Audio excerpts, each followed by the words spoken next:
Helkruk Tread trained diligently with his human father from a young age into his early teens. Good, son. Keep your stance strong. Guard up. Now, block. Parry. Counterattack. Helkruk's wiry half-orc frame braced against the impact from his father's swing of the training sword as he raised his own to block. On the second swing, Helkruk raised his sword again, this time shifting his weight to sidestep the blow as he twisted his grip, allowing his father's sword to slide more easily along the flat edge of his. The momentum from the swing carried his father a step further than intended, allowing Helkruk to counterattack. Yield. Helkruk now held the tip of his false blade to his father's throat. Fine warrior, you appear to have bested me. His father smiles wide at him as he holds his arms out in surrender. His fingers open slowly, starting at the pinky. The hilt of his sword swings up as the blade swings down in his loosened grip, stabbing into the dirt with a wobble as it remains upright. I knew I'd get you. Helkruk smiles back, his sword arm relaxing for a fraction of a second. But a fraction is all his father needs as one raised arm swats the blade tip away. He spins, landing a kick to Helkruk's chest that sends him sprawling to the ground. His father snatches up his sword from its intentionally dropped position in the dirt, and with no hesitation, drives it towards Helkruk's chest. The blade expertly slides into the ground just under his armpit, between his arm and torso. You're dead, son. Honor and mercy are valuable traits to exhibit. But when it comes to war, those traits rarely coincide with surviving. They both look up at the creak of the porch door. Helkruk's orc mother stands at the threshold, a frown growing on her face as she crosses robed arms. That's enough training, Dremlo. Helkruk, come inside to wash up. You're behind on your arcane studies as it is. Dremlo chuckles and offers a hand to Helkruk, pulling him to his feet and affectionately dusting him off. Go on, before your mom comes out here and knocks us both in the dirt.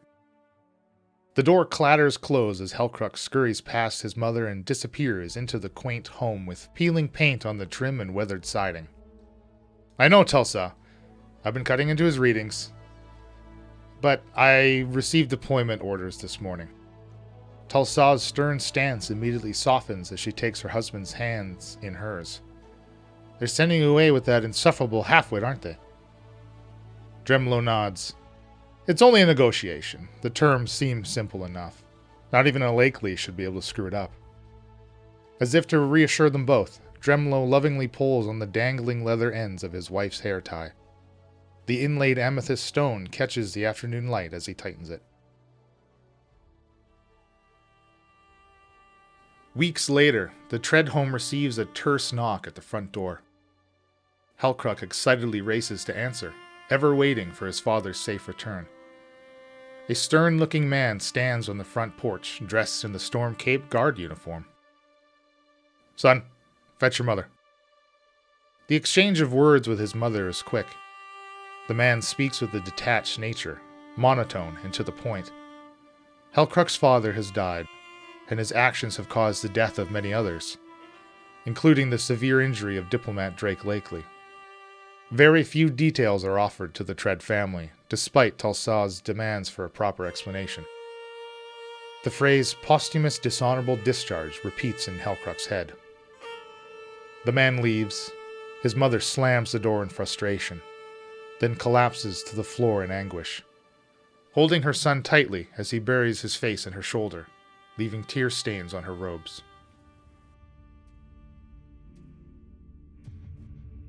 Block, parry, counter. Helkruk swings furiously at a training dummy. The thunk, thunk, thunk of the wooden training sword followed by a sharp crack as it splinters under the force of Helkruk's blows. Breathing heavily, he throws what's left of it into the dirt. Block, parry, counter. He yells again as he lashes out with punches and kicks, bloodying knuckles and shins in the process. A familiar creak signals his mother's appearance at the front door. Helkruk, it's time for your studies. You've fallen too far behind these past months. Helkruk turns his back to his mother, tightening fists causing another pulse of blood to drip into the dirt at his feet as he continues to assault the practice dummy. Block, parry, counter. Resigned, His mother returns inside with another creak of the closing porch door. Displays of defiance like this had become a common occurrence in the Tread household since the news of Dremlow's death 3 months ago. His mother's refusal to even speak about what happened angered and confused Helkruk. On numerous occasions he had witnessed his mother crumpling and burning letters. Always the same faded yellow paper and envelope being delivered to the house. Any questions posed to his mother about the letters were met with dismissal and denial. Their contents remained a mystery to Helkruk, until one evening he managed to retrieve and snuff out one of these letters. As fire does, it had hungrily consumed the majority of the paper, but enough of the message was saved to give Helkruk a requested meeting place, the Bloody Ball Tavern. Not knowing who to look out for at the meeting place was the least of Helkruk's worries. The tavern's usher immediately turns him away at the door. A flush of anger spreads throughout his body as he is denied entry. Helkruk watches the patrons of the Bloody Ball come and go, looking for anybody he may recognize. His impatience and anger grow as the night passes, until his stakeout potentially proves fruitful. Clearly inebriated, a disheveled man stumbles out of the tavern. His head swivels laboriously back and forth before continuing his way down the street. Helkruk follows. He knows this man, Officer Henry Klong, a Stormcape guard that served under his father. Klong! Henry jolts in surprise. A clumsy hand moves to his waist, grasping for a sword that isn't there. No, what are you doing here, kid? He grabs a hold of Helkruk's cloak, pulling him into a shadowed culvert of a dark building. Why are you sending my mother letters? Is it about my father? Henry's words are slurred and heavy. It's not supposed to be you, kid. Your ma's the one who should be here. This ain't for you to hear. The bubbling anger within Helkruk finally overflows as he lashes out at Henry. Tell me what you know. Henry raises his hands in defense. Keep it quiet, kid. You'll get us both killed. Nobody can know I'm telling your family anything. He looks up and down the streets again, the severity of the situation appearing to slightly sober him. Your dad was a good man, a good officer. We never should have been involved with any of this shit. We're guards, not soldiers. What are you talking about? All you and your mom should know is it wasn't your dad's fault. He was set up. Lakely botched a war negotiation. It turned violent fast. Your dad did his job and protected Lakely. Saved his life and mine. Gave his own to do so, but a guy like Drake Lakely would never take the fall for such a massive screw-up. So he pinned it on your dad. Played himself off as the hero. I'm sorry, kid. Loud footsteps echo in the deserted street as 2 patrolling city guards approach. Well, look who it is! Where you been, Henry? We've been searching for you everywhere. Henry gives Helkruk a hard shove down the road. Get as far away as you can, now! Before rounding on the guards, fists raised. Boy, I was hoping it would go this way, laughs the guard. Helkruk halts his stumble from Henry's shove, in time to see Henry lunge at the guard, throwing a wild punch. The guard easily sidesteps the swing, drawing his sword and slashing Henry across the chest as he brings the blade up and out of its sheath. The second guard is drawn as well, giving Henry no reprieve as he runs him through. Henry's body slumps to the cobblestone as the guard kicks him off his blade. Helkruk's burning anger drains from his body, replaced with a frigid fear as the guard's attention falls to him. He runs, into the shadows, heart pounding in his ears, muscles burning and chest heaving with exhaustion by the time he stops. By the time he thinks he's safe. But how can he be safe in a city where the guards aid in framing a hero? How can he be safe in a city where they assassinate anyone who knows the truth? How could his mother be safe if she learned it too? He pulls out the burnt correspondence Henry had sent to his mother. Would she even want to know the truth? Would she even care?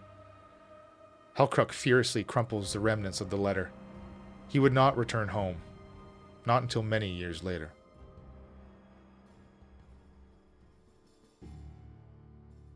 Helkruk sits at the bar of the crowded Bloody Ball Tavern. Despite its proximity to the guard shack district, unsanctioned fights are held every night. Not surprisingly, many members of the guard are known to frequent these fights. A particularly rowdy group of them has been imbibing far too many pitchers of ale this evening. On a 7th or 8th trip to the bar for a refill, the largest of the group wobbles his way over and wraps his arms around 4 glass pitchers to pick them up. Stumbling over his own feet, he sends himself backpedaling towards Helkruk's seated position, slamming into him. The ale sloshes all over the large man, glass pitchers shattering as they drop to the tavern floor. "You spilled our drinks, orc!" The man's red-faced anger seems to have a steadying effect as he rounds on Helkruk. Already the rest of his drinking buddies are on their feet. You should be more mindful of where you step. Helkruk rises from his seat, angrily brushing away droplets of ale from his clothing and getting right in the man's face. He chokes down his anger like rising bile, glancing towards the rest of the drunks at the table. I think I'll be leaving, Helkruk tersely says through clenched teeth. The large man growls, grasping for Helkruk's shirt with a meaty hand. Helkruk easily slaps his hand aside and quickly moves past him, leaving the tavern. The night air is crisp and chilly as Helkruk wraps his threadbare cloak around himself. The door to the Bloody Ball slams open behind him as the half-dozen inebriated guards stumble out into the street. They quickly surround Helkruk. Plumes of condensed breath blast out from their heavy breathing. The lithe figure with slicked-back golden blonde hair motions to the burly man that bumped Helkruk. "As my friend said here, you spilled our drinks. So either pay up for a new round." The man looks Helkruk up and down, scoffing. "Which doesn't seem likely you can. Or we rough you up a bit. Teach you a lesson that you won't be forgetting. I want one of his little tusks there as a trophy, I think. Bring it to me, Dutch." The large man smiles as he pats his fist against his palm. Helkruk's anger flares as the man lunges at him for the second time. And for the second time, Helkruk bats his arm away, this time following up with a punch to Dutch's stomach. Dutch keels over, a night's worth of low-quality ale expelling into the street. Helkruk savagely connects heel to jaw, kicking Dutch out cold. The rest of the circle closes in. Their attacks are sloppy. They're far too drunk to effectively coordinate. Block, parry, counter! Helkruk growls to himself as he does just that. There is a lull in the fighting where those still able to stand back off to catch their breath or scramble away. The coiffed figure, who had previously been simply watching, pulls out a dagger, initials BL engraved in a flourished script at the base of the gleaming blade. "It looks like your lesson may need to be a bit more severe." He launches an assault of quick slashes, followed by a darting stab. Helkruk is on the back foot, retreating to avoid being cut. He spins away from the stab, the dagger's tip leaving a shallow slice at his shoulder. Helkruk bellows as he punches the coiffed figure square in the nose. It crunches from the impact. Blood spurts down the figure's front as he drops his dagger to cover his face. "Ah! You imbecile, you cretin! Don't you know who my father is? I'm Blake Lakely, you idiot! You can't do this to me!" The thunder of running footsteps echo down the street as uniformed guards approach, weapons drawn. Still holding a shattered nose, Blake Lakely points erratically at Helkruk. "He assaulted us! Chain him!"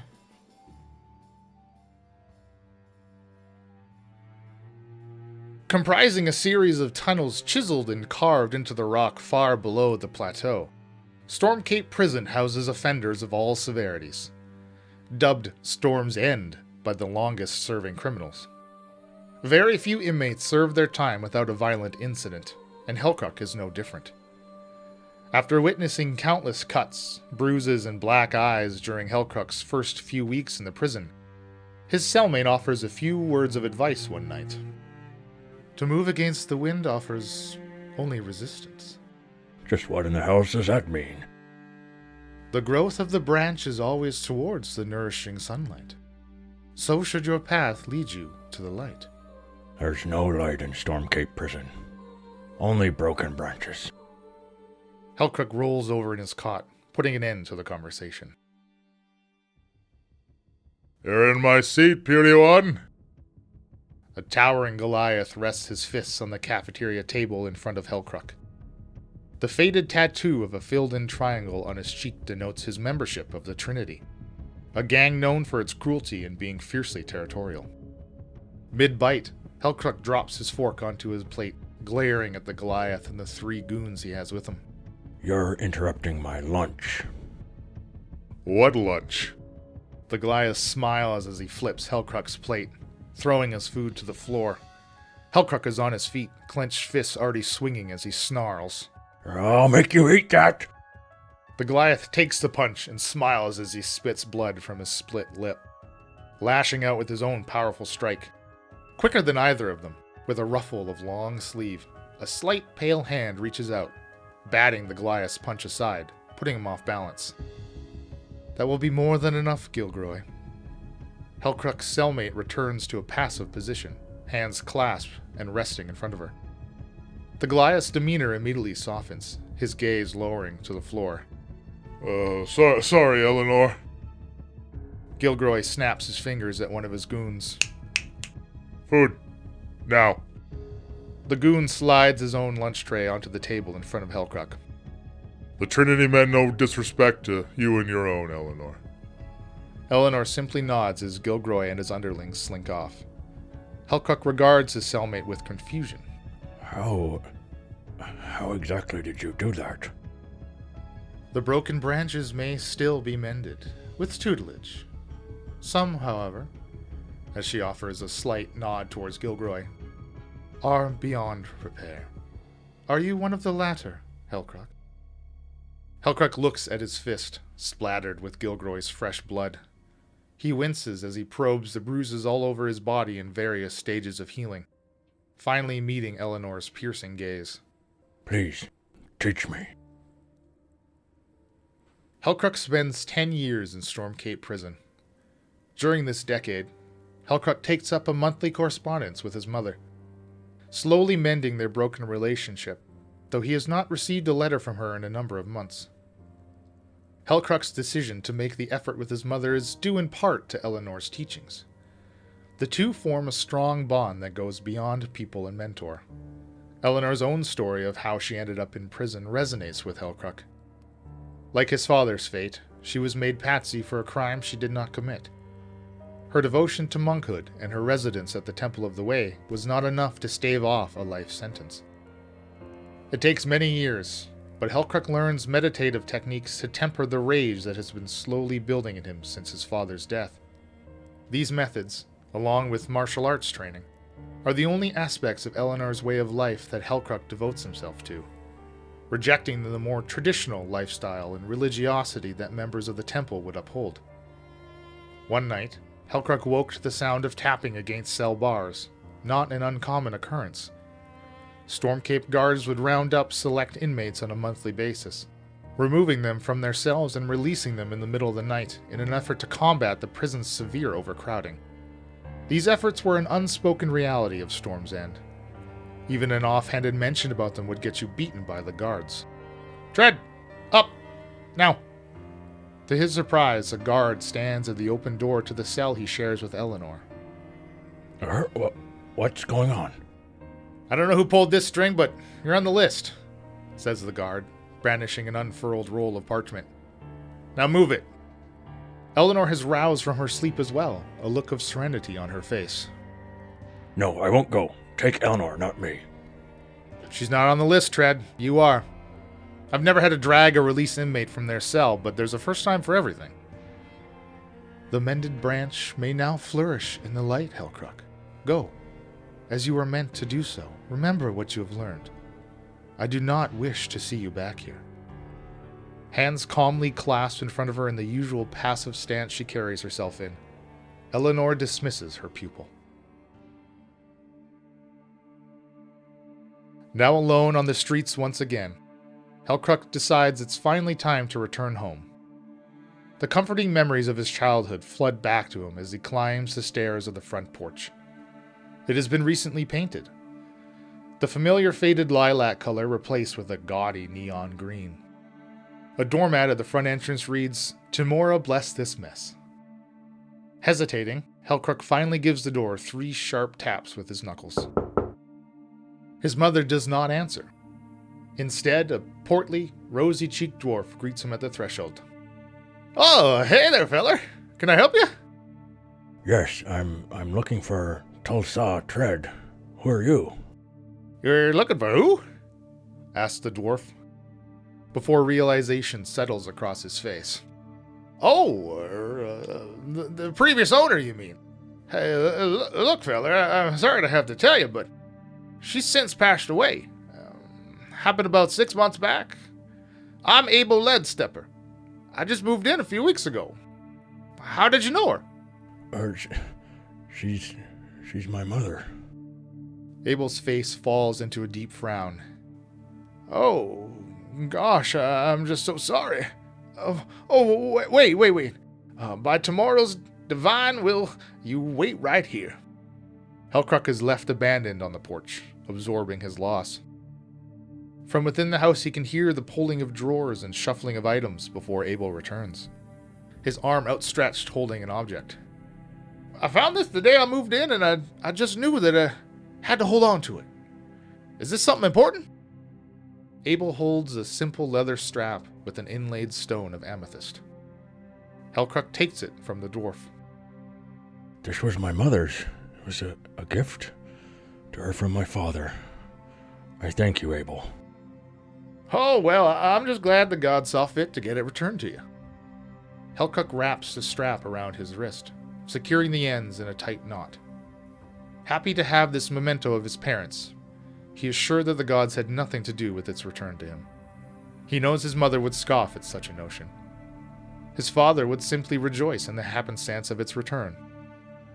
Eleanor would undoubtedly come to a conclusion somewhere in the middle of his parents' hypothetical notions, stating that the path is always laid before us, but our actions determine if and when we walk it.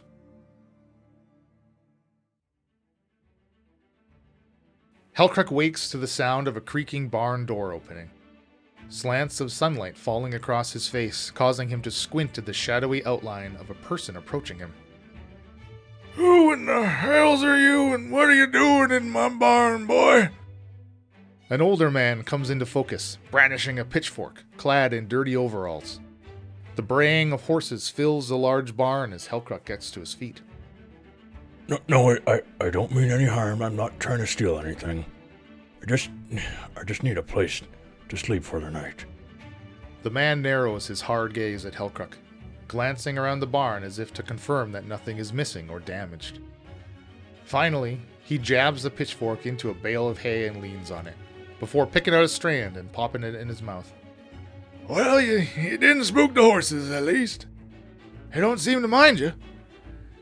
You got nowhere else to go, eh? No, I won't bother you any more than I already have. You won't see me again, I can promise you that. If you could just not call the guards, I'll be on my way. Bah! The man waves his hand dismissively.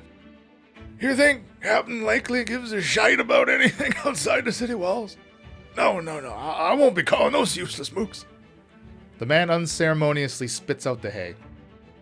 You're a bit on the stringy side, but look strong enough. He pauses, looking Helkruk up and down before nodding. Yep, that settles it. You'll stay, and you'll earn your keep. The horses don't tend themselves, you know. He pulls out the pitchfork and tosses it to Helkruk. What are you waiting for? Get shoveling. To know oneself is to know true strength. Oh, excuse me, I didn't see you there.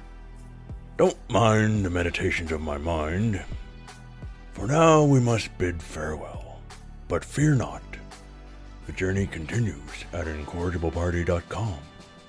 There's also a new World Anvil page to explore the world of Senta and all its wonders. These enchanting melodies you've heard come from tabletopaudio.com and Sarastro Music. Please accept my invitation to join our Discord server, and we shall forge bonds as strong as a tall oak, and share tales that echo throughout the halls.